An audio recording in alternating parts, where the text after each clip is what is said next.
É sobre o fim do mundo? É sobre o mundo viking? Não totalmente.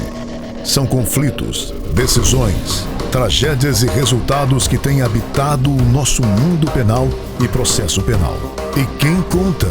2 integrantes dessa angústia diária.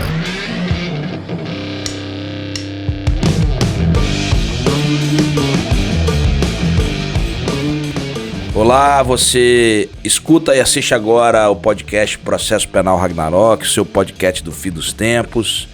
Meu nome é André Guasti, mais uma vez estamos aqui falando sobre temas do processo penal, dando continuidade a prisões, né, BD? A gente parou no último podcast em prisão em flagrante.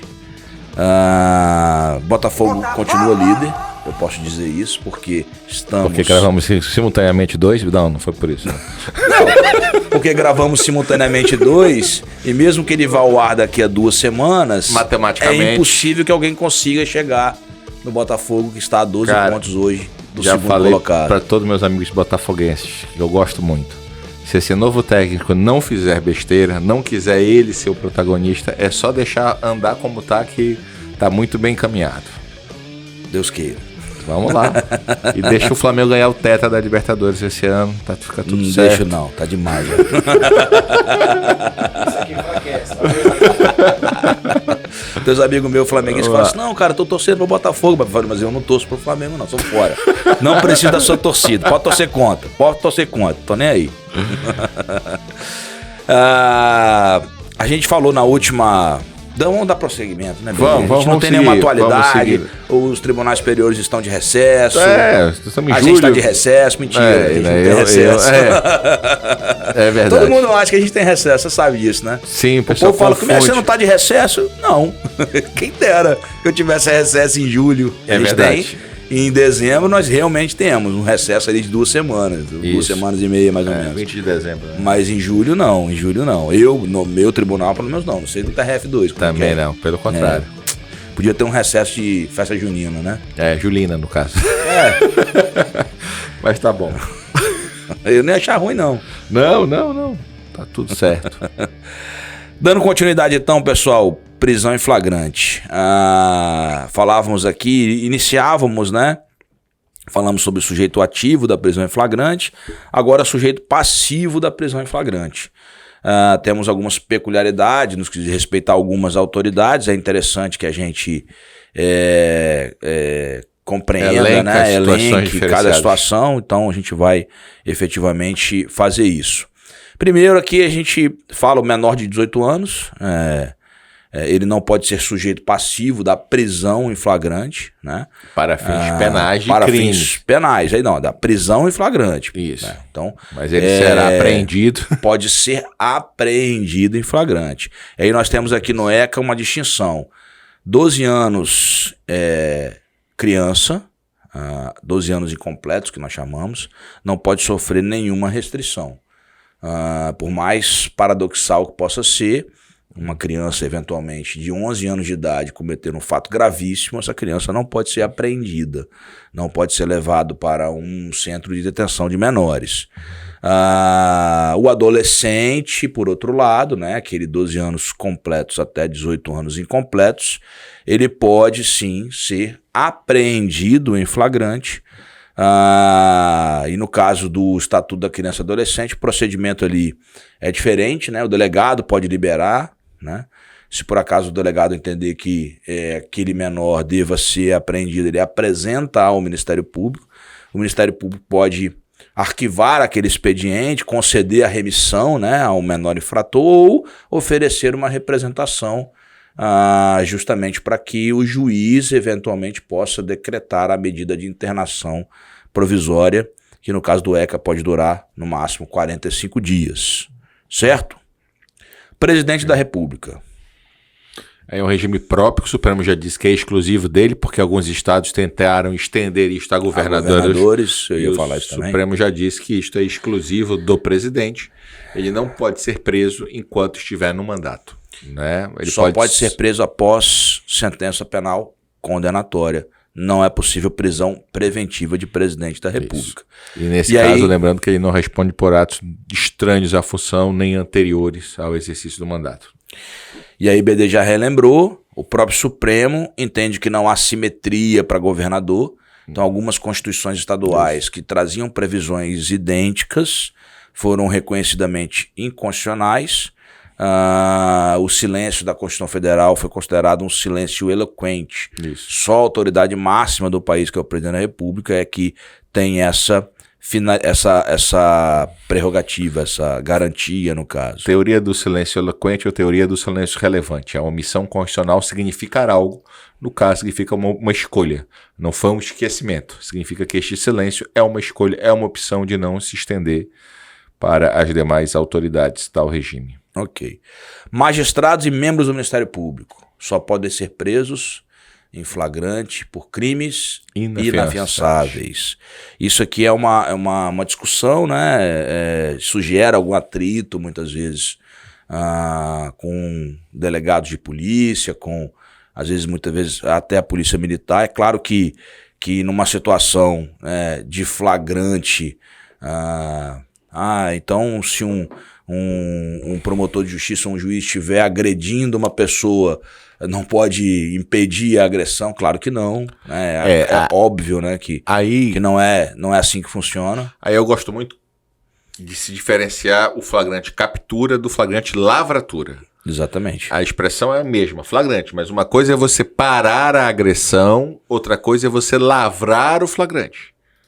Quer dizer, você não vai deixar a pessoa continuar batendo, numa lesão leve, por exemplo, mas isso tratando-se de crime afiançável, você não pode conduzir para a delegacia, tampouco lavrar o flagrante. A autoridade policial, o delegado de polícia não pode. Exato. Isso é uma opção do legislador, não é um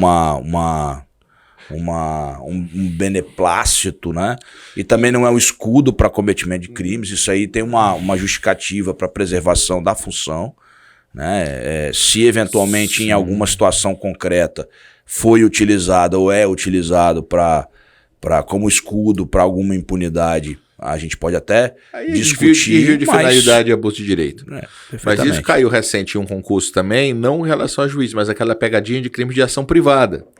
Porque os crimes de ação privada precisaria da vontade da vítima até para o inquérito, não é apenas para a ação penal. Mas e no flagrante? Veja, a mesma situação. Você pode capturar, impedir que aquilo ali prossiga, mas você não pode conduzir e lavrar o flagrante. Perfeitamente. E no caso de crime inafiançável, quem lavra, no caso do juiz, é o presidente do TJ, e no caso do promotor de justiça, o procurador-geral de justiça, ou quem eles delegue aquela função. Não é a autoridade policial, não é o delegado de polícia. Inclusive, tanto a lei orgânica da magistratura quanto o MP falam em responsabilidade do delegado que investigar ou atuar em relação a membros do Ministério Público e da magistratura. E aí é claro que é possível que, por exemplo, numa investigação contra o juiz, se delegue a atividade investigativa à autoridade policial. Algumas atividades, mas aí com expressa autorização do Tribunal de Justiça. O próprio Retidar não fez nosso episódio sobre competência, salvo engano, mas o próprio Supremo pacificou o seguinte, por exemplo, indiciamento é um ato que é exclusivo da polícia, mas no caso de prerrogativa de foro, até o precedente é de um caso do Espírito Santo, era um senador da República, o Supremo decidiu, olha, não é possível a polícia indiciar senador, aqui você precisa observar a regra de prerrogativa de foro. Então, a polícia, no caso de prerrogativas, ela vai atuar com muito menos espaço do que atuaria num crime comum. Aí a gente vai ter que ter todo esse debate, eu sou contra a prerrogativa de foro, para mim todos são iguais, não devia ter prerrogativa para ninguém. Eu sou a favor da prerrogativa de foro para o presidente da República, isso só. E olhe lá. Aí uma só tá de bom tamanho, mas o Brasil que tem mais de 50 mil pessoas com prerrogativa... Não, eu adiro isso aí. Eu acredito que apenas o presidente da República deva ter, porque o presidente da República ele é a autoridade máxima do Executivo, e aí pode ser que haja alguma utilização indevida, né? Política, e aí deixar isso para que a Suprema Corte, né, analise, seria mais... Prudente até. Prudente. Penso eu que seria a melhor solução, mas não é. No Brasil, de fato, existem muitas autoridades, inclusive a gente, né? Enquanto nós dois, é isso. Temos foro prerrogativo de função, mesmo assim eu tenho tranquilidade para criticar essa previsão que eu acho extremamente exagerada. Até porque o direito penal é do fato e não do autor. Então, se é do fato e não do autor, você tem que julgar o fato e não a pessoa. Então, se ela tem prerrogativa ou não, isso é um resquício, mas sim. Vamos deixar para aprofundar no podcast sobre competência. Isso. Membros do Congresso Nacional admite-se quando se tratar de crime inafiançável e, em 24 horas, encaminha os autos à Casa Legislativa respectiva. Que pode deliberar pela soltura e que pela maioria de seus membros. E que o Supremo já pacificou que, pelo 27, parágrafo 1º da Constituição, esta prerrogativa é extensível aos membros da Assembleia Legislativa. Então, deputados estaduais. E não aos vereadores. Não aos vereadores. Assembleia Legislativa e a do Distrito Federal também, que é Câmara Legislativa. Sim, mas aí o DF é pela peculiaridade de exercer as duas. Diplomatas estrangeiros não podem ser presos em flagrantes. E aí... O Tratado de Viena, lembrando que é diplomata, não é cônsul. O cônsul, ele goza de imunidade restrita. Exato. Né? Só tem imunidade quando diz respeito aos atos praticados no âmbito de suas atividades. Exato. O diplomata é uma imunidade que nós chamamos de plena. Né? É maior, porque, salvo engano, o Tratado de Viena dá estende aos familiares do diplomata. É uma situação bem peculiar, porque não é só ele. Há uma ampliação para outras pessoas da própria família. Que aí é penal, é civil, é trabalhista, e aí é toda uma discussão relacionada à renúncia de jurisdição e consequências disso. Ok. Advogado pode ser preso em flagrante, sem o menor problema, mas em se tratando de um crime que tenha motivação no exercício da sua profissão, aí nós temos também uma previsão parecida com os membros do Ministério Público e da magistratura, que ele só pode ser preso por crime no exercício da sua profissão por crime inafiançável. É o que determina o artigo 7º, parágrafo 3º do Estatuto da Advocacia, a Ordem dos Advogados do Brasil, observado lá o inciso 4 do artigo, se eu não me engano, é comunicar ao presidente da ordem, né, da seccional, a qual ele é vinculado. Ok, sujeito passivo, acho que era isso aí. Sim, são esses cargos que, pela peculiaridade do exercício, do tipo de atividade, a nossa lei coloca um tratamento diferenciado. A Advocacia da União também tem essa, mas já são advogados também, né? Sim, então sim. Entra na mesma lógica. Defensores públicos, igualmente. Sim. Aí nós daquele debate que eu já contei, que alguns defensores não se consideram advogados, falaram até em defensorar, eu já vi essa história, defensor não advoga, defensor defensora, mas enfim... nunca ouvi isso aí, não. Eu acho uma coisa muito louca. Eu já vi assim, duas situações distintas. Um advogado, porque a ata que eu tinha lá era assim, advogado / defensor público, porque ficava, é o modelo, padrão, minuta. Claro. E aí um advogado uma vez pediu para excluir defensor público, aí eu falei, não, é porque tá advogado / defensor, vale para um quanto para outro. E o contrário, um defensor pediu para eu excluir advogado, aí eu... Pois é, isso aí pra mim não tem absolutamente... As duas profissões são importantíssimas. Não, eu troquei, botei agora defensor, porque aí não é... Eu coloco defesa. É defesa. Defesa, defensor. Ele aí... é defensor. Sim. Eu falei que é público. Exato. Advogado é o defensor do mesmo jeito, aí parou o problema. Enfim. Assim, essas vaidades no... Eu tava lembrando, sabe de o quê? Não tem nada a ver com o assunto aqui, não. Mas é bom. Eu vou lembrar aqui. No curso de formação, não vou dizer onde, para não entregar.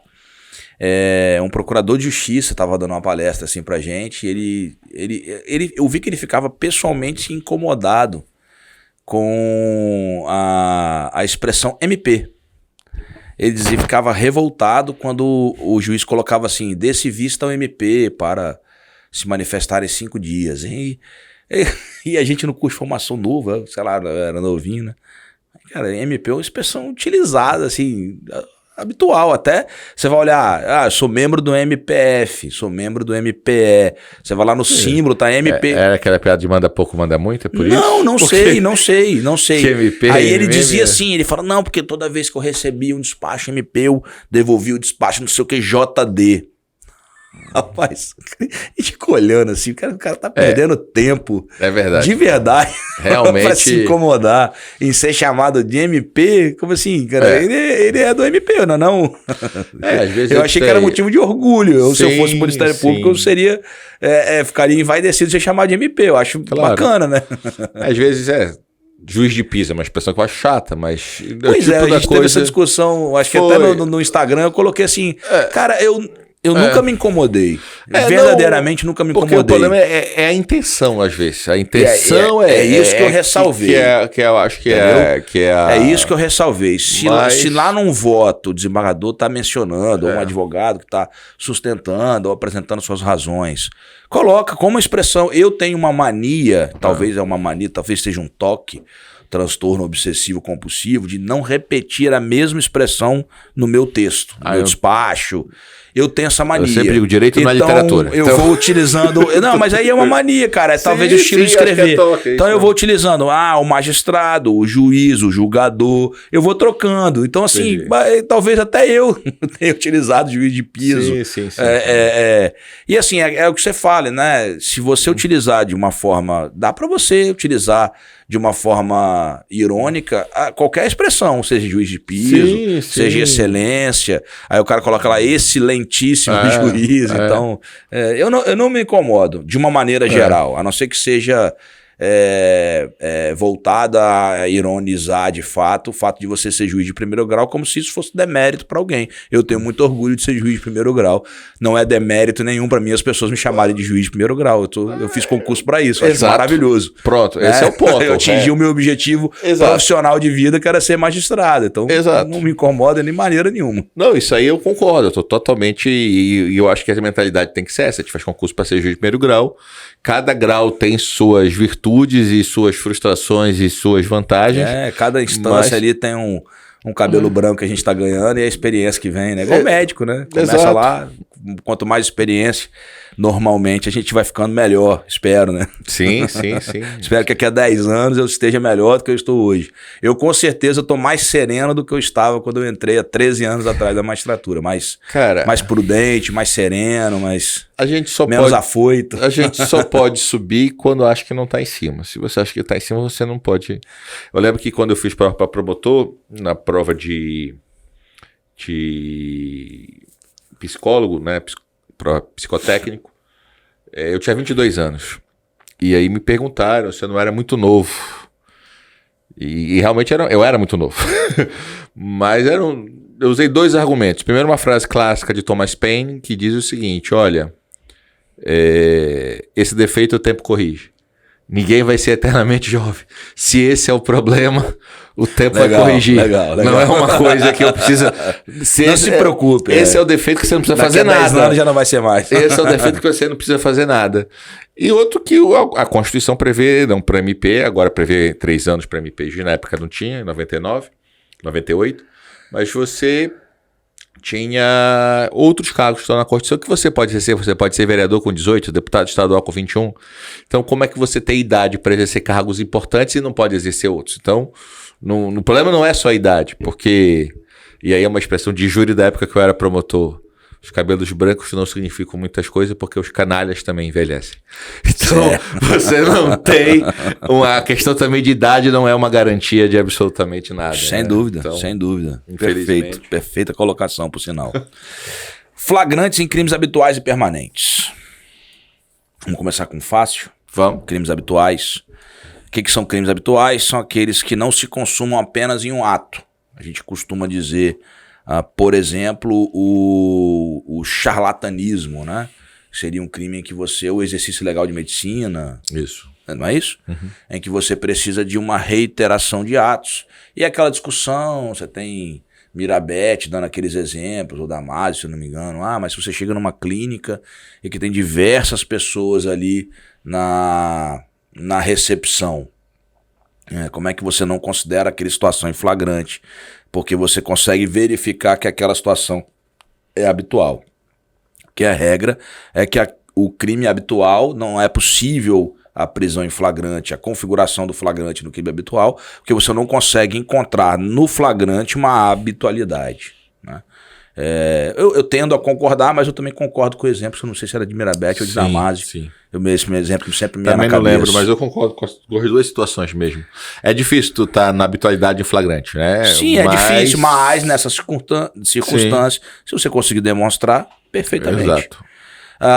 Crimes permanentes são aqueles cuja consumação não se dá com uma única ação, mas o resultado se protrai no tempo, se prolonga durante o tempo. normalmente os crimes em que você tem um verbo armazenar, ter em depósito, você tem essa situação ocultação de cadáver. Ocultação de cadáver. Só não confundir com crimes instantâneos de efeitos permanentes, homicídio. Você praticou, o efeito é permanente, mas o crime é instantâneo. Tinha aquela discussão sobre o estelionato previdenciário, né? Faz a diferença. A jurisprudência fez diferença para fins de prescrição entre os benefícios e a fraude em si, entre o beneficiário e aquele que aquele é instantâneo de efeito permanente. Você não vai ter um crime cada mês que recebe o benefício previdenciário. Mas é o cara que fez a fraude, a prescrição dele é de uma data isolada. Cada benefício você pode discutir. E por que eu trouxe aqui a questão do crime permanente? Porque até bem pouco tempo atrás a gente dava aula e a gente dizia o que sobre o crime permanente? E aí a gente está falando de crime permanente e flagrante, né? É plenamente viável, falávamos, né? A prisão em flagrante do sujeito ativo do delito durante todo o período da permanência. Essa expressão, ela ainda é válida, né? Sim. O crime permanente autoriza o flagrante durante todo o período da permanência. Então, vou dar um exemplo. O crime de sequestro, cárcere privado. Sequestrei a pessoa, mantive a pessoa em cárcere privado. Enquanto aquela pessoa estiver sob o poder do sequestrador, ele está cometendo crime. É um crime permanente. Ainda que a ação do sequestro tenha sido de uma única vez, enquanto aquela pessoa estiver no poder de outra, estaríamos ali em flagrante, né? Esse flagrante se renovando durante o tempo. E ali nós temos o que? Flagrância. O flagrante se renovando durante o tempo. Isso começou a gerar, digamos assim, uma discussão, e a gente já falou isso em vários episódios, a gente vai voltar de novo a falar, porque mais uma vez, toda semana nós temos notícias de decisões dos tribunais superiores que têm decisões que mantêm a regularidade do flagrante e outras que anulam o flagrante quando, a despeito de se tratar de um crime permanente, e portanto em flagrante delito, há uma violação, um entendimento de nulidade prévia no que diz respeito à obtenção da prova daquele flagrante. Eu digo no ingresso em domicílio, e em especial nas situações de drogas e armas, né? Sim. É o que a gente tem visto, as decisões de anulação. Busca e apreensão domiciliar e busca e apreensão pessoal, inclusive. Porque a gente volta nesse tema, porque ele é sempre relevante, embora a gente tenha feito um podcast sobre provas, toda semana sai uma decisão do STJ, e aí sim, as pessoas fazem um estardalhaço muito grande. Porque as pessoas sempre tem que ter cuidado. Primeiro que o STJ ainda não se entendeu sobre o que significa fundada suspeita. Eu sempre essa expressão. O STJ ainda não definiu o que significa fundada suspeita. Aí fala assim, não, mas correr para dentro de casa não significa fundada suspeita. Não, nós temos 1, 2 ou 3 julgados que falam isso. Mas nós temos 1, 2 ou 3 julgados do mesmo STJ, da mesma turma, dizendo o contrário. Que o cidadão, ao ver a polícia correr para dentro de casa, é característica de fundada suspeita a permitir o ingresso em domicílio sem autorização judicial. Há decisões para os dois lados. Então nós temos essa pequena confusão. O cuidado que a gente tem que ter aqui é justamente essa distinção. Não há dúvida de que o flagrante autoriza, no Brasil, pelo texto constitucional, o ingresso em domicílio. A questão é que elementos você tinha para saber que estava em flagrante. Não pode ser uma roleta russa. Não é, porque antes era o seguinte: entrou, encontrou, está em flagrante, está tudo certo. Agora não. Agora nós temos que entender o seguinte: por que você entrou? Esse é o ponto. Não é porque senão você está colocando no resultado. Não era a conduta em si que estava certa, era o resultado. Então, se ele não achasse, teria abuso de autoridade, porque entrou sem motivo. Você discutindo o motivo para ingresso, se você entra e não encontra nada, se tinha uma fundada suspeita, não tem abuso de autoridade. Então, esse também é o ponto que se precisa encontrar. O que de fato legitima, é a causa provável, porque, por exemplo, na Alemanha não basta o flagrante, você tem que ter o flagrante mais a comprovação de que não dá tempo de pedir para um juiz. O Roquecinho fala bem isso. Aqui no Brasil, a nossa Constituição não fala que você precisa ter esta segunda parte, esse risco, mas você precisa ter um motivo para ingressar na casa de alguém para evitar... Eu vou falar a expressão exata que o STJ está utilizando em todos os julgados. Ele fala, uma HC 598051, paradigma, ministro Rogério Schietti. Ele diz: na hipótese de suspeita de crime flagrante, exige-se, em termos de estándar probatório para ingresso no domicílio do suspeito sem mandado judicial, a existência de fundadas razões, abre parênteses, justa causa, aferidas de modo objetivo e devidamente justificadas de maneira a indicar que dentro da casa ocorre situação de flagrante delito. Ele não define nada de um ponto de vista objetivo, mas ele diz, na verdade ele reitera que você precisa de fundadas razões. Objetivas, que a preocupação era não ser assim, experiência prática, porque assim, eu achava que estava... Não se está discutindo a boa-fé do policial, esse é o ponto, a questão não é subjetiva, o policial pode estar de boa-fé. Mas isso gera tanta confusão. Eu falo o seguinte, eu dei uma aula... Na data de hoje, na Academia de Polícia Militar, certo? E eu estava dando uma aula sobre uma outra matéria e surgiu esse assunto. E aí os alunos, né, os aspirantes, acho que é assim que chamam, falaram assim: olha, doutor, a gente tem assim, na Academia de Polícia, a gente aprende sobre tirocínio policial, sobre essa percepção que nós precisamos ter, e a gente está percebendo que a gente vai ter que reaprender isso, porque o que a gente aprende aqui na Polícia Militar é isso. Então, o nervosismo do indivíduo, ele é nos ensinado que isso é uma maneira de repente, você ter uma razão para uma abordagem. E aí, assim, eles foram muito coerentes, eu juro que eu concordo mesmo. Concordo mesmo. Um cidadão que demonstra um nervosismo ao ver uma viatura policial, na minha opinião, ele tem que ser abordado. Ele não pode ser abordado com violência. Ele não pode ser abordado com truculência. A gente não vai chancelar abuso. Claro. Mas ele precisa ser... por que ele estava nervoso? Não sei. Eu posso estar nervoso porque eu estou com algum objeto criminoso, porque eu cometi um crime, eu acabei de cometer, eu estou cometendo, ou porque eu fico nervoso ao ver a polícia.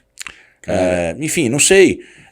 E vou te falar uma coisa, uma outra, e ele até falou assim: olha, tem situações, doutor, professor, na verdade, que a ausência do nervosismo fez com que a gente abordasse aquela pessoa. Porque a pessoa, passei, olhei de carro, ela olhou para a viatura e de uma forma muito tranquila pegou uma sacola e passou para uma outra e saiu, sem nervosismo nenhum. E eu percebi que tinha alguma coisa errada. Voltou, a sacola era droga. A minha pergunta é: o que isso tem a ver com nulidade absoluta de provas? Esse é um tema muito difícil, muito interessante, né? O Thomas Fleiner, que tem um livrinho que tem em português, O que são direitos humanos. E o Thomas Fleiner mostra, por exemplo, como na Inglaterra e na França as populações têm perspectivas diferentes da polícia. Uma preocupação do STJ declarada e expressa é o racismo estrutural. Sim. A preocupação é que a polícia não faça abordagens por questão de cor, por questão de ser pobre, porque ela não entra na Praia do Canto igual aqui em Vitória, ela entra em outros bairros. Para quem está ouvindo a gente de outros estados, Praia do Canto é um bairro nobre daqui e não é uma comunidade. Eu compreendo perfeitamente esse problema estrutural. A preocupação é que às vezes a polícia, ao invés de chegar, então ela chega chegando, como você falou, que não justifica. Então assim, de fato... repito, eu verdadeiramente acho que o equívoco, e talvez eu reme contra esse entendimento, eu critico efetivamente esse entendimento do STJ, que para mim o equívoco está no chegando na comunidade. Sim. Né? É claro que em determinadas situações é impossível que a abordagem seja... Sim. Que não seja com demonstração de força. Sim. Né? Sim. Em algumas situações. Mas o equívoco não está, na minha opinião, na abordagem... nas comunidades, onde se encontre a droga. O equívoco está em não abordar uma pessoa na Praia do Canto, para utilizar o exemplo, ainda que seja de uma forma educada, como eu acho que deveria ser em qualquer lugar. Sim. O nervosismo, Então, como você falou... Se uma pessoa na Praia do Canto ou se verifique num apartamento na Praia do Canto, numa casa em que há uma situação de suspeita, o policial deveria, e não faz. Não faz porque muitas vezes as consequências até para ele são prejudiciais. E é por isso que às vezes não faz. E aí eu concordo com esse paradigma. Mas deveria, porque flagrante para mim é flagrante. E ter certas... E aí o problema é você anular a prova. BD, não entra na minha cabeça. Anular uma prova. Se a prova estava lá dentro. Então assim, tanto foi verdadeiro tirocínio policial que seja, que foi encontrado ilícito. Sim. Eu vi uma vez um meme, o cara dizendo isso, dizendo assim, poxa, se ele tinha só fundado e achou 700 quilos, se ele tiver certeza, meu amigo, quer dizer, 700 quilos quando ele tinha só suspeita, quando tiver certeza vai ser um negócio... Aí o negócio agora está se transpassando para busca carro, inclusive. Então vamos acabar com a revista no aeroporto. Não, são estándares diferentes. E todo mundo ali é revistado, né? Pronto. Eu acho que aí tu chegou num ponto para mim que é o ponto que eu acho fundamental. Existe um direito fundamental de não ser revistado? O que se espera de um país? A revista, o Estado precisa ter um fundamento legítimo, ou que é essa questão, ou nós podemos trabalhar, e eu já publiquei artigo, até com a Letícia, que é promotora, amiga nossa aqui, defendendo que o policiamento preventivo é constitucional. Então, a polícia, ela não precisa sempre ter uma fundada suspeita para abordar alguém na rua. Eu não preciso Por quê? Porque eu não tenho o direito fundamental de não ser abordado. É diferente da casa. A casa, sim. A casa, a questão da blitz. Eu faço uma blitz. Sim. Eu vou abordando, sei lá, por amostragem, né? Às vezes tem 5 vagas para estacionar o carro aqui, os 5 aqui estacionam.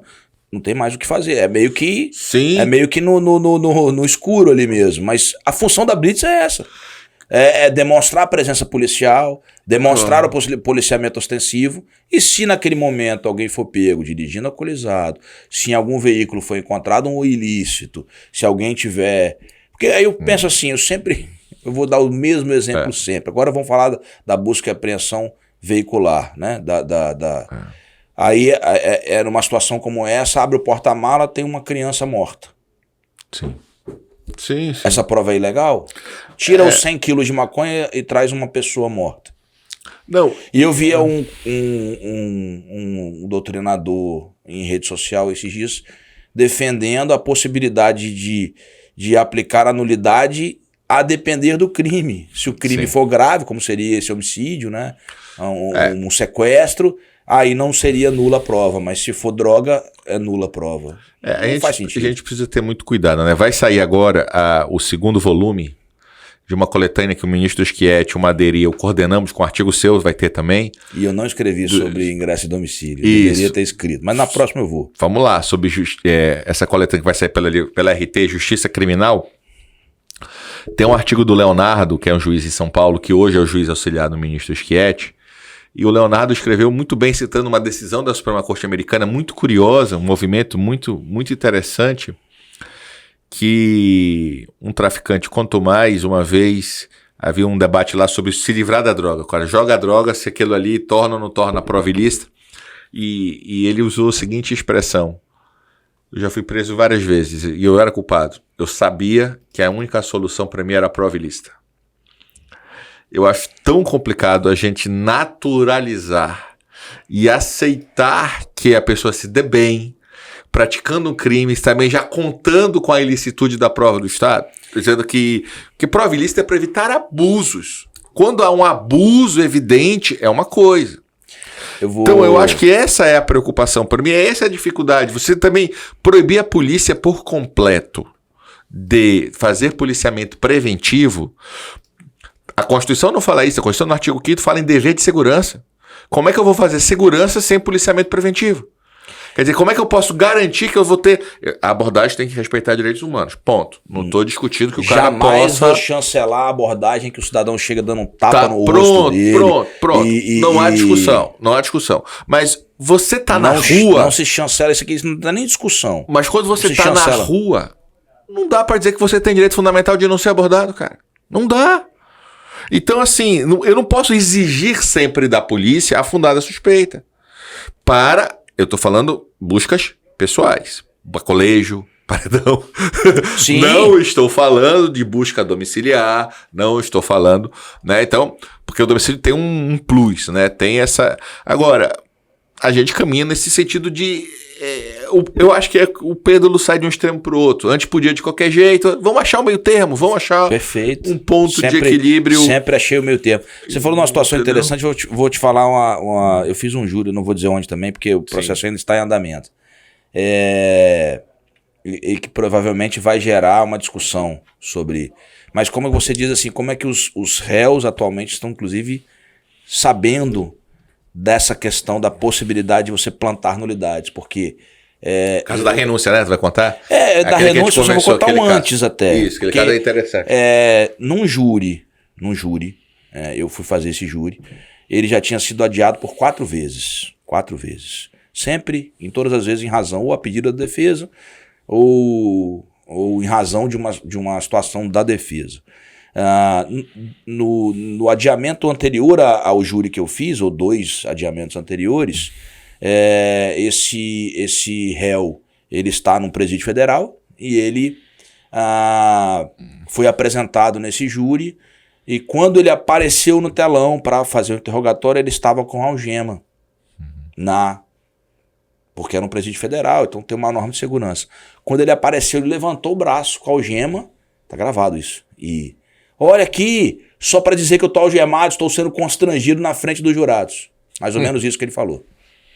E a colega que presidia o júri percebeu que poderia gerar uma nulidade em razão da jurisprudência do Supremo Tribunal, que fala que o uso de algema, sobretudo no tribunal do júri, jurisprudência com a qual eu concordo, pode gerar acho que uniforme prisional, algema, pode gerar uma influência no ânimo no ânimo do jurado. Então ela suspendeu, dissolveu o conselho de sentença e posteriormente acabou, eu fui designado para auxiliar essa vara, esse júri eu acabei caindo lá na minha planilha para fazer, digamos assim, a gente dividiu os trabalhos lá para fazer alguns júris para ajudá-la, e esse júri eu fui fazê-lo. E aí você vem, o que aconteceu, que eu contei no grupo lá, que eu fui pedir a opinião dos colegas, porque eu fiquei numa situação ali tinha tomado a decisão e queria saber se alguém iria criticar a minha decisão. E o que o réu fez? Não tem nada a ver com o que a gente está falando aqui, não, mas está falando de nulidade, enfim. Antes de começar o júri, advogado, de uma forma muito respeitosa, né, advocacia bem técnica, por sinal, faço até elogios mesmo, ele disse que tinha sido procurado por familiares para dizer que ele iria revogar o mandato dele no dia do júri. Eu disse, peraí. Mas sim, doutor, tudo bem que eu não vou me interferir nessa relação advogado-cliente, porque não me cabe isso, não cabe ao juiz. Não, ele disse que não tem mais confiança, enfim. Antes de começar a plenária, eu disse, olha, doutor, eu não estou compreendendo a situação não, de minha parte eu vou manter o júri. O senhor vai ter a oportunidade de conversar com ele, já vai, né, com essa informação. Ficou assim conversando por quase 2 horas assim com ele, voltou, a defesa pediu que eu ouvisse o réu, e o réu falou exatamente isso. Eu estou não tenho confiança nesse advogado, enfim, queria revogar o mandato dele, destituir o mandado, e também alegar um prejuízo, que estou sendo julgado aqui por videoconferência. E o engraçado é que ele apareceu antes com o símbolo do Sistema Penitenciário Nacional atrás. Eu já, tira ele de trás, não quero que apareça o símbolo, para que isso não influencie. Claro. Então ele foi citar o símbolo, até falei assim, olha, cidadão, você não apareceu em nenhuma, para deixar claro aqui, registrado, que você não apareceu em nenhum do momento com um símbolo de nada atrás, você tá com camisa branca, tranquilo, no fundo branco, não, tipo assim, com todo respeito, essa tentativa de nulidade não colou nesse ponto específico. Sim. E minha decisão ali, eu mencionei para você, eu evidentemente, como eu falei, eu não posso me imiscuir na relação advogado-cliente, eu deferi a revogação do mandato, mas Não adiei o júri, mantive. O Estatuto do AB fala que qualquer saída do mandato dura 15 dias, a responsabilidade... Ele fala, na verdade, quando a renúncia é do advogado. Claro, né? Mas da outra parte não pode ser utilizada como fraude. Você vai renunciar na hora do júri, ainda mais um advogado conhecido. Foi o que eu interpretei. Eu Porque interpretei que havia uma manobra ali, eu não falei nem da defesa técnica. Se isto for um direito dele, ele tem o direito de nunca ser julgado então, né? Basta todo o júri ele renunciar ao advogado na hora.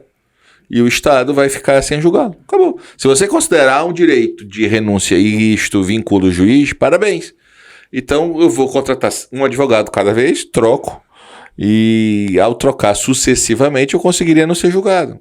Não tem sentido. Isso vai ser preliminar de nulidade. Não, lógico. É bom que vai chegar ao Tribunal Superior e o Tribunal Superior vai... Eu quero saber. O engraçado, assim... Eu vou contar em off, isso não postou. Mas o advogado falou assim: não, eu vou recorrer e vai. Não, mas pelo menos o advogado estava de boa fé no sentido de fazer o júri. Não, porque se ele ainda quisesse chegar aí e falar assim, não faço o júri.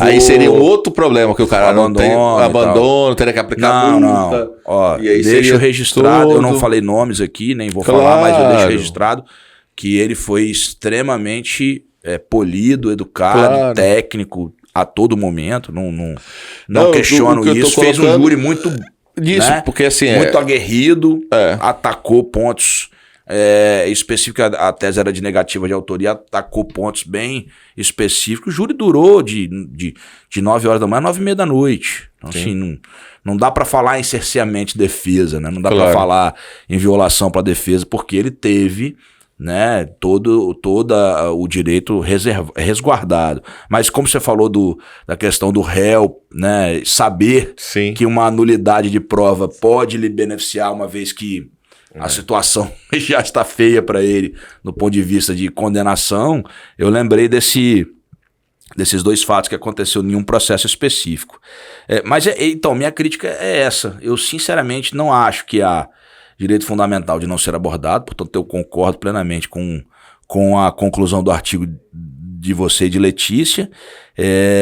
Eu não li o artigo, mas você podia me mandar, ou então eu vou pedir para a Letícia me mandar, mas eu concordo com essa conclusão, vou ler os fundamentos. E é isso, cara. Eu assim, você declarar nulidade de uma prova, para mim é... Pois a gente precisa ter muito cuidado porque... Tudo é uma questão pedagógica e é, de novo, levar a sério o problema da verdade no processo. Cara, a verdade é algo tão importante pra gente. E vou trazer uma reflexão aqui. É preciso que nós juízes, tenhamos muito cuidado, porque certos sites jurídicos, e cada um pode divulgar da forma que lhe aprouver, eles divulgam apenas as anulações dos ingressos em domicílios, como se fossem anulações de posições já sedimentadas pelo Superior Tribunal de Justiça, e não são. Eu estava aqui fazendo uma pesquisa rápida, um julgado em 27 de junho de 2023, publicado no Diário dia 30 de junho, então, em que eu li esse HC 598-051 de São Paulo, que falou sobre as aferidas de modo objetivo, né? Essa fundada das razões. Nesse caso, a polícia visualizou o cidadão deixar o local pela janela e jogar o objeto em via pública. E eu já vi decisão o contrário, dele arremessar o objeto e isso não justificar o ingresso em domicílio. Então, eu estou muito cuidado com isso. Tem decisões do STJ que o cidadão ver a polícia correr para dentro de casa, o STJ entender que era legal o ingresso em domicílio, portanto não havia nulidade da prova, e tem decisões o contrário, dizendo efetivamente que correr para dentro de casa não justificaria o ingresso em domicílio. Venda de drogas na frente de casa, já viu o STJ dizer que justifica o ingresso no domicílio, e já viu o STJ entender que não justifica. Então, a questão da ponderação. O cão farejador, por exemplo. Pra mim, cara, ali não tem nem discussão de abordagem seletiva, né? Não. Porque o cão não sabe... O cão não é acostumado a abordar quem tem a cor negra, branca, e ele é treinado para isso. Então, o cheiro da droga. Se o cão tá sentindo e você consegue, numa urgência, teria que esperar, não é o que está na... Mas é um tema que, assim, de fato, a gente precisa encontrar Porque, assim, é um desafio. Cada caso é um caso. O Maurício disse que não tinha 2 crimes iguais. Então, você precisa ver até que ponto, de fato, Aí, quando a gente fala do equilíbrio, eu já falei aqui mais de uma vez e sempre falo isso só para citar a experiência que a gente tem na especializada, né? Fui juiz de vara de entorpecente muito tempo. Por isso que eu tenho esses exemplos, assim, sempre em mente. O que acontece em muitas ocasiões, e aí sim eu acho um certo abuso da polícia, é que o cidadão é preso num bairro X aqui. Tá lá vendendo droga. E aí o depoimento ele informou que na casa dele tem droga. Aí sai do bairro X e vai lá pro outro lado da cidade, no bairro Y, onde tem a casa da mãe dele lá. Aí vai lá e entra na casa. É antinatural, né? Isso é antinatural. Aí é demais. O cara foi preso na rua. Não, mas eu não quero lá em casa que tem mais...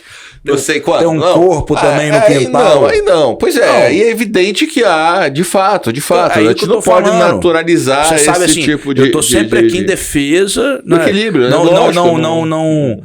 Eu sempre tenho uma preocupação de dizer, olha, temos que respeitar o trabalho de inteligência da Polícia Militar. Eu conheço o trabalho da P2, conheço o trabalho de mapeamento das áreas de alta criminalidade, aonde vende droga, aonde vende arma. Eles têm esse trabalho de inteligência. E por mais que a gente viu aí um vídeo falando que o policial militar não pode agir como policial civil, né? A gente viu um vídeo esses dias de uma tomada de depoimento nesse sentido. Trabalho investigativo é uma coisa, inteligência é outra. A Polícia Militar tem inteligência, ele mapeia as áreas de criminalidade. É preciso que você faça isso, porque ele faz a polícia ostensiva. Para onde que você vai mandar a maior quantidade de policiais? Aonde tem a maior incidência de crimes patrimoniais, tráfico, homicídios. Claro, você precisa fazer isso para garantir a efetividade do policiamento ostensivo. Então a gente precisa respeitar isso, mas a gente precisa criticar quando também não há uma justificativa razoável. Não dá para pegar o cara no bairro e levar ele no outro lá. Sim.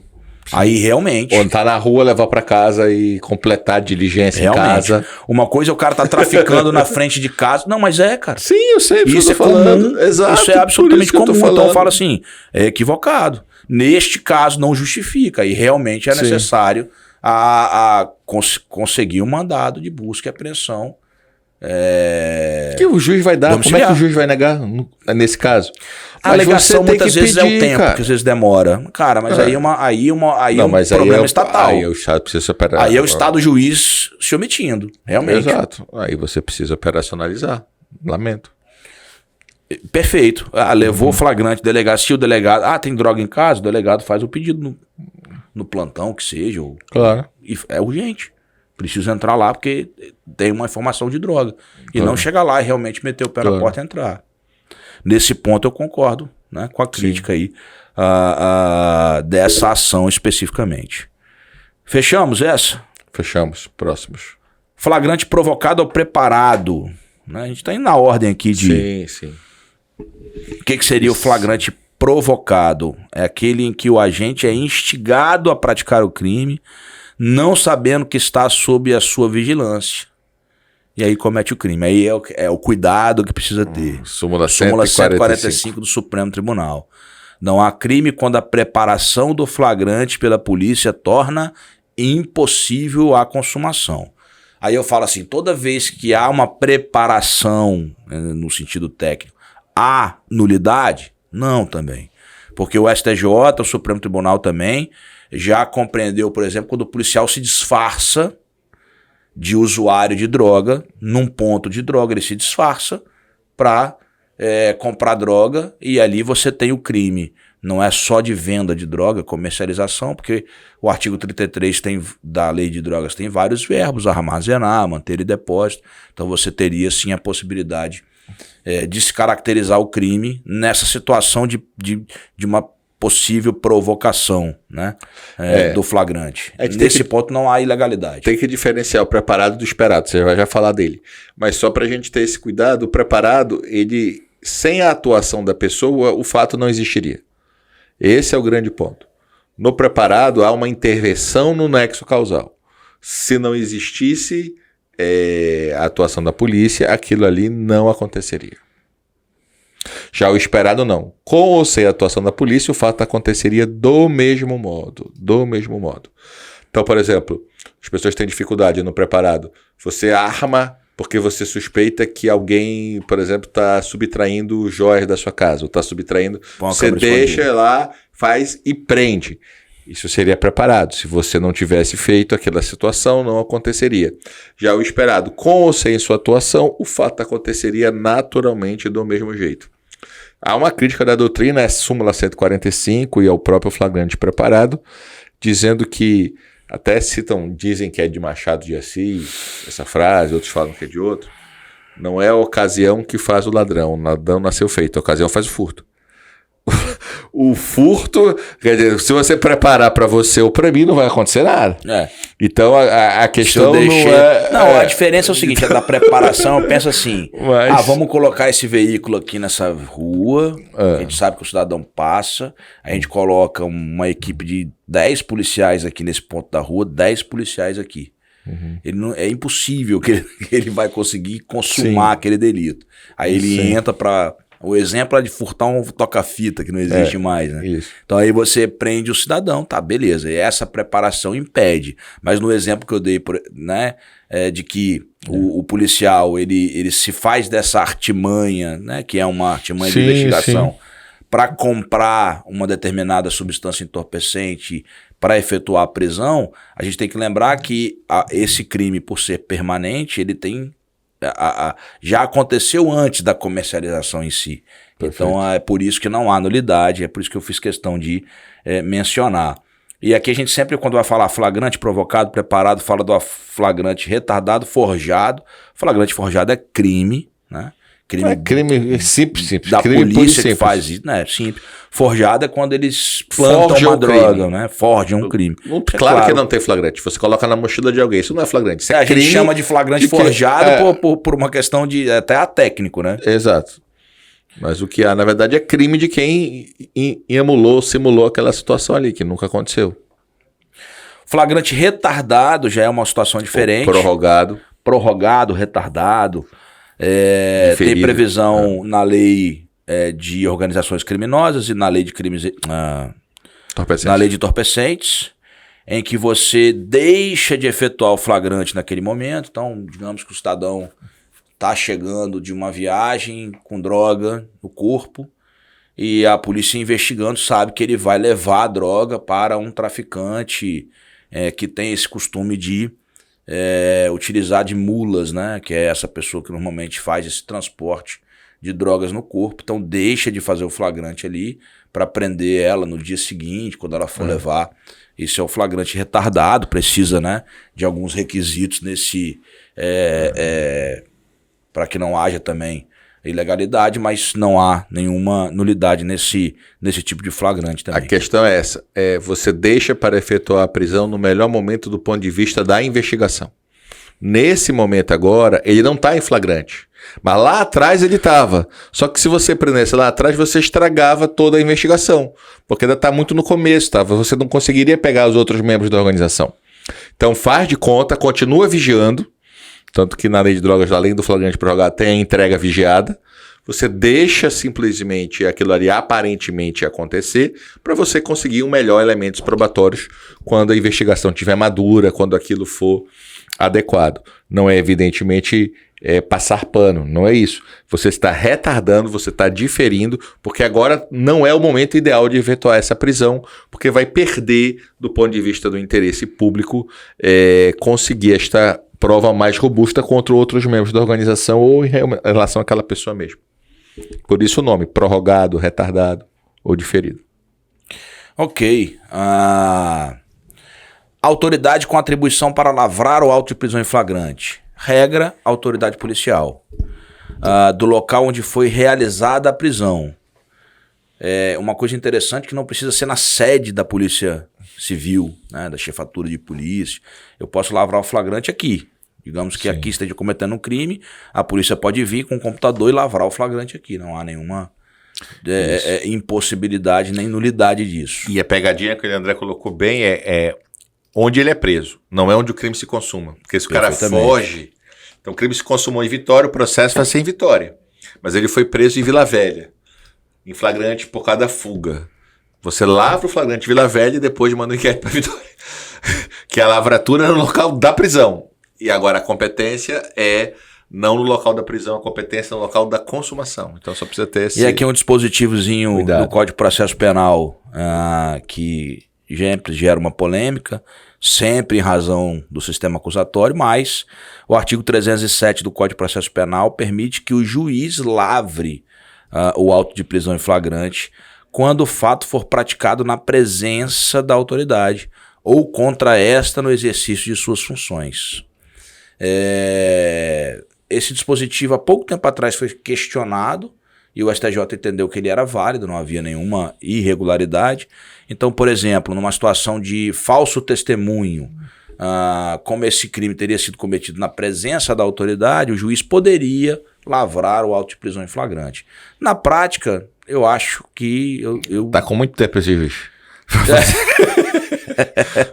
Mas eu vou dizer uma coisa, aí eu sempre vou falar, eu tô mais contador de casos do que vou contar pra gente... Mas podcast é bom pra isso também. Mas sabe que eu parei para estudar muito o 307 do Código de Processo Penal, eu tive uma seguinte situação, eu era juiz do júri. E eu tive uma informação de que num processo específico os réus estavam intimidando os jurados.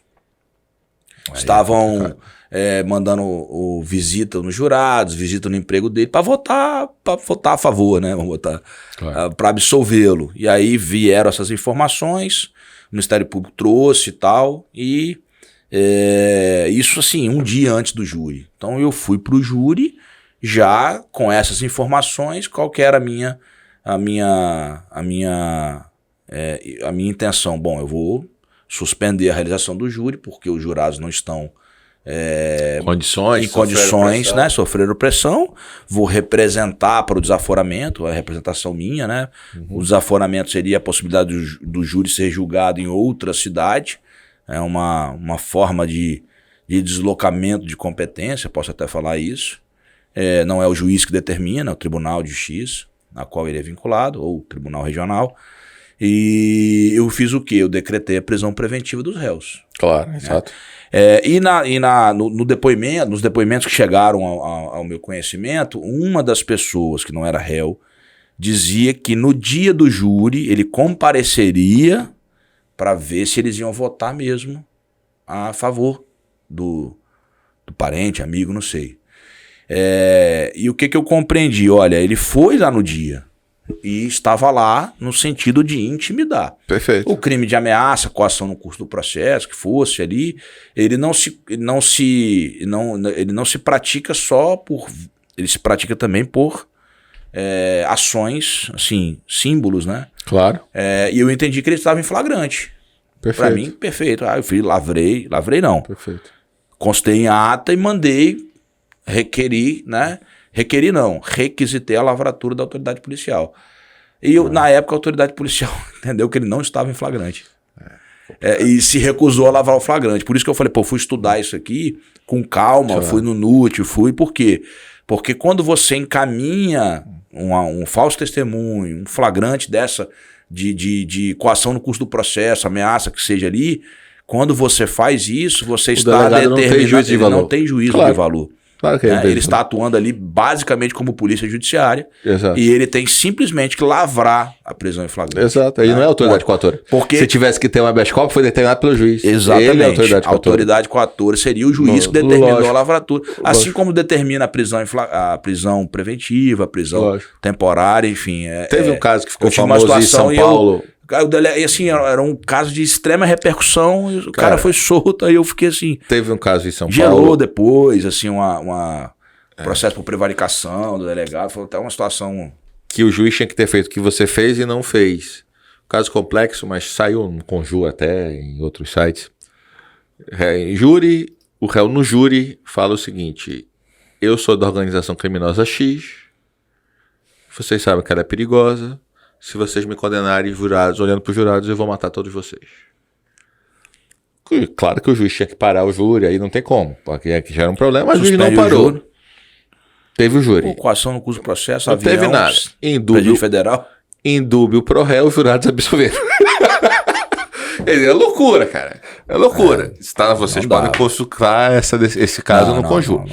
Então, não tem condição. É o que você vê que foi um erro grave. O colega, com todo respeito a ele, tinha que ter parado. Agora você tem mais motivo para decretar a preventiva daquele réu e você não pode permitir esse tipo de esse aí merecia de conduta. Se não tivesse, ir para um presídio federal, passar um tempinho lá, esse aí merece. Pois é. Então, assim, são esses problemas que a gente não pode permitir e tolerar, né? Mas, enfim. E no Al Capone, eu sempre falo desse filme, assistam Os Intocáveis, cara. Os Intocáveis do Brian De Palma, eu adoro esse filme. Aí ele mostra que eles aí não foi o problema de ameaçar os jurados, foi comprar os jurados. Ele comprou os jurados, aí você teve que trocar o júri de última hora. É bem interessante, vale a pena ver essa situação também. Esse filme é bem legal, eu gosto muito. Elliot Ness. Frase clássica dele, né? E se o Congresso está para revogar a lei seca, e o que você vai fazer? Aí ele fala, bom, eu vou tomar um trago. Exato. Né? Porque enquanto era proibido, eu não bebia. Se liberar, eu vou beber também. A última frase do filme. O filme termina com essa frase. Bacana. A gente está chegando no final desse podcast também. Só flagrante nos crimes de ação penal pública condicionada à ação penal privada. O BD já adiantou. É possível flagrante desde que... A captura, mas a lavratura é diferente. Isso. A lavratura depende da representação, no caso de a ação penal pública condicionada à representação e de manifestação na ação penal privada. Sem o menor dos problemas. A gente ia falar aqui agora do recebimento do auto de prisão em flagrante pelo juiz. Dando um spoilerzinho, 310 do Código de Processo Penal, já foi alterado mais de uma vez. Eu não vou avançar, porque a gente vai ter aquela questão de conversão ou não em ofício, se é agir de ofício ou não, enfim. Mas ao receber o auto de prisão em flagrante, o juiz ele tem 3 condutas: relaxa o flagrante se for ilegal, converte o flagrante em preventiva se estiverem os requisitos 312, ou concede liberdade provisória com ou sem fiança, ou com ou sem medidas cautelares impostas, medidas cautelares diversas da prisão. Uma observação que eu sempre digo é o seguinte: há uma crítica hoje, a gente teve um podcast sobre audiência de custódia, né? Audiência de custódia é um problema da leniência do judiciário com a criminalidade. Eu sempre falo assim, olha, eu não sei de onde vocês estavam, porque sempre que o mundo é mundo, vamos botar assim, né? O juiz já tinha o dever de receber o flagrante e tomar uma dessas 3 providências. Bem ou mal, a terceira providência expressamente veio, né, com a resolução do CNJ, depois com a lei 12.403 de 2011, mas sempre foi o juiz que recebeu o flagrante e analisou o flagrante. Então as pessoas criticam a audiência de custódia, e eu falo assim, olha, eu gostaria muito de uma estatística prévia à audiência de custódia. Se por acaso, antes da existência da audiência de custódia, havíamos menos ou mais soltura, né? É claro que eu dou o braço a torcer que antes da lei de 2011, nós tínhamos a homologação do flagrante e a prisão pelo mero flagrante. Pode ser que nessa época, sim, nós tínhamos uma manutenção maior das prisões. Mas não me parece que a culpa, digamos assim, é da audiência de custódia, né? A gente pode atribuir a muita coisa, até às vezes a decisão do juiz mesmo. A gente pode criticar e dizer que está equivocada, mas não do instituto em si. Perfeito. Eu deixo sempre isso claro aqui. Mas, pessoal, chegamos aí ao final de mais esse episódio. Agradeço a audiência de sempre. Segue o líder mais uma vez. Saudações alvinegras a todos. Um abraço. E agradecendo sempre aí o retorno positivo. Saudações bicolores, saudações rubro-negras. 30º episódio já. O podcast já está avançando e vamos lá. Chegar ao 100º. Aí a gente Se vai Deus fazer quiser, uma festa. amém. Aí a gente comemora. Valeu, abraço. Produção de podcast Fervo Digital.